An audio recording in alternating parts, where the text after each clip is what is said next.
during my artist talks, so please ask. Don't feel bad about breaking in, because I think one of the most interesting things I can share about this body of work is the process by which it is made. Because it was experimental and very thankful to the gallery. How many times do people do that to you? They want to say the name and they say, I know. Very thankful to Valerie that she was willing to go along with me as I said, hey, I want to do a bunch of work on Mylar, and I've never done that before, and I don't know how it's going to work out. She said yes, and so this little capsule exhibit came out of that initial question. Where did I get the idea? That was really, so sometimes I pursue an idea just based on materials that kind of land in my lap, and that was the case with these pieces. As I was doing sort of an informal studio visit with a printmaker friend of mine, and she showed me all of these transparency sheets that had been treated with this special material that accepted ink and other types of water-based materials really readily. And she said, well, I know what I'm going to do with these as a printmaker, but what would you do with these? And I said, well, I got no idea. I guess I'll find out. And it was around that time where I was trawling Goodwill and found this box that looked like it was maybe made to display signage or movie posters. And I thought, what if I use this transparent medium in this light-based display platform and see what happens? That was an interesting question to me because most of the work I've been doing for the past 2 years has been based on a very old Kodak chrome photo slides. I'm trying to not walk out of the frame here, but I do want to pass these around. Because when my grandparents passed away, we found boxes and boxes of these things. And it was a little bit like time travel, a little bit like forensics to go through all of these slides and sort of re-engage with the stories that I've been told growing up about my family and about the place in the Midwest where we come from and who our family was. And I started painting from those as a way to sort of like engage imaginatively with that history, because I love the sense that history and memory change as they are retold and as they are recalled. And especially within a family unit, that process of meaning making can be really a way of bonding, but it's also a way of sort of obfuscating what actually happened. Because if we tell the stories to each other, and the stories get handed down through generations, it's like a game of telephone. We end up somewhere different than where we started. And going back to the photographic evidence, quote unquote evidence, yeah, we can interpret what's in these images, but we don't necessarily know what the photographer was thinking or even who took the photos. Most of these that this collection is based on were probably taken by my paternal grandfather, who was a horsebreaker, farm boy, who ended up joining the Navy and making a career as a machinist.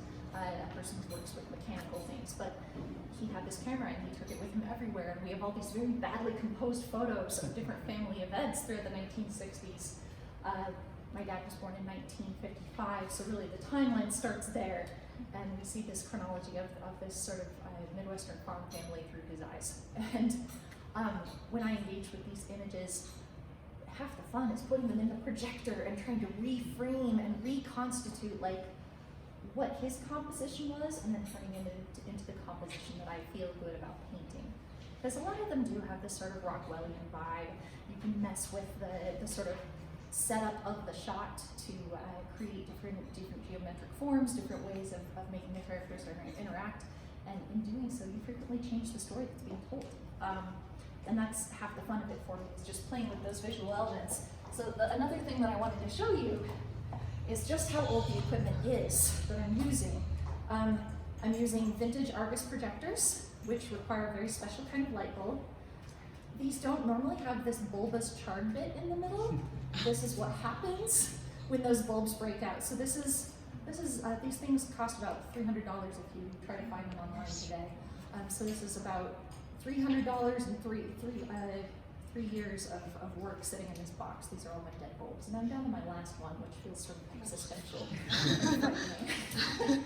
But yeah, you put these tiny transparencies in this projector, you turn it on, it makes this loud whirring noise, you play with the framing, and the whole time you're basically just in the glow of this thing, and your hands are passing through the light that's giving you the image as you're working on creating a piece. And I wanted to bring people into that sense of what that's like to play in. And I thought transparent medium was a good way to do it. So this was the very first draft of the one image that gets repeated 6 times in this part of the show, which I ended up calling Iowa August 61, and each iteration is named after a different kind of piece of wildlife that you would encounter in the middle of an August in Iowa. So you have fireflies, you have cicadas, you have mourning doves, and those are like some visceral things I think about when I think about my childhood with my family in that environment. So you can see the transparent medium here.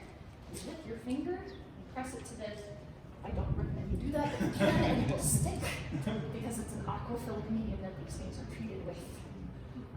And what Oliver's doing right now was the thing that was really magical to me about playing with this medium was, do I want to overlap the images? Do I want to offset them a little bit? Do I want to flip them? Do I want to turn them back to front?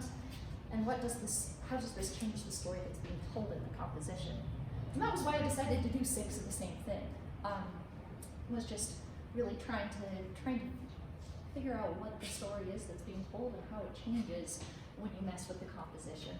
That's what I do every time I go into my studio, and so I wanted to share that sense of the different branching possibilities with the folks viewing the exhibit. This piece was a little bit of a fluke. It is mostly about shifting perspective within the story. So if this is about the different stories that can be told through one image and changing the perspective, what you've got here is the same event, this backyard lunch in my maternal grandmother's parents' backyard. But we're seeing it from 2 different ends of the table. So there's this young lady, I think she's a cousin of my dad, sitting at this end of the table, looking over her shoulder like, what are you doing? And I think that image was taken just a couple minutes after this one, where she's at the other end of the table and she's smiling very pleasantly at the photographer. So we go from, oh, that's great, Uncle Littman's taking a picture of us all sitting down to lunch, to, would you put the camera away and just eat your chicken and corn, please? But flipping them like this, you get multiple chances to enter the image at different points, which is, again, a lot of what it feels like to sort of episodically interface with these memories, right? Because what do Midwesterners do? My aunt called it the organ recital. We have a big lunch, and then we sit and we tell family stories, frequently of a tragic or sensational nature. And every time the organ recital started, the stories came out a little differently. And as one of the junior members of the family, I'd go back and say, well, what about when Uncle Floyd was in North Africa? Can you tell me that story again? Because here's what he told me, and get told, oh, no, that's wrong. That's wrong. Well, I heard you say it 6 months ago. No, it's wrong. So every time the perspective shifts a little bit, every time time shifts a little bit, every time the person telling the story shifts, suddenly the story changes with it too. So again, like what does memory really mean in that context? And maybe it is about the family act of storytelling more than it is about the facts of the story being told. And Valerie got to watch this happen when my parents came to the exhibit on opening night. And the whole time it was just looking very closely and going, okay, well I think that's Mildred. But I don't know who that is. Who is that supposed to be? And they're looking at me like, I don't know. This is all conjecture to me. This is about making you do that. Because to me that's the interesting thing, is just what stories do we tell each other about our personal histories or about the places where those personal histories intersect, and how do those shift over time. So that's what 4D vision is all about. The 4th dimension is time, and so how is the work impacted as time passes on? But any questions about this? That was a lot. What do you think will happen to all the photos that are being taken today? We take photos at a much higher rate these days. I mean, I have tens of thousands of photos that myself and lots of people have this kind of thing. Do you think that this stuff is going to fade away, or like how do you? Because I know these are saved as artifacts, right? These slides. Mm-hmm. Do you think that will change in the current era? How will people think differently about old I do photos? think about that sometimes. Like the physical medium of a photo or a negative is something that can be very tangibly passed on to someone else. But does someone's digital archive get passed on? Like if you came across a memory stick in your great aunt's desk drawer, would you plug it in just to see what was on it? is that a different experience than finding an old box and blowing the dust off the lid and opening it up and seeing the way that the images have been degraded by the passage of time and having that sort of tactile, physical experience with that? I don't know. I mean, what would you do? Well, I mean, from my perspective, if I don't save my family's photos, like when they send them to me, I know that they're unlikely to back them up. So it's something I worry about a lot. I think about like the idea, you were talking about the idea of family memory and people having different takes on it, but sometimes it's even just about some people are not going to remember it the same way, and I don't know. It's something I worry about. It's becoming a culture of forgetting, right? Because, you know, 500 years ago, the only way of remembering a thing was to memorize it and verbalize it to someone else. That's where we get folk songs and poetry, and everybody had, you know, this, I'm not a scholar here, but like the argument I've heard some people say is that this meant that people's powers of retention, their powers to remember, were very much more developed and used than our powers today. And I've also heard that cognitively, like the act of taking a photo means you're less likely to remember it sensorially. So are we becoming, as humans, like less capable of remembering? And do we have less to remember once those digital things go away? I don't know. Maybe that's part of it too. I'm gonna have to think about it. Yeah.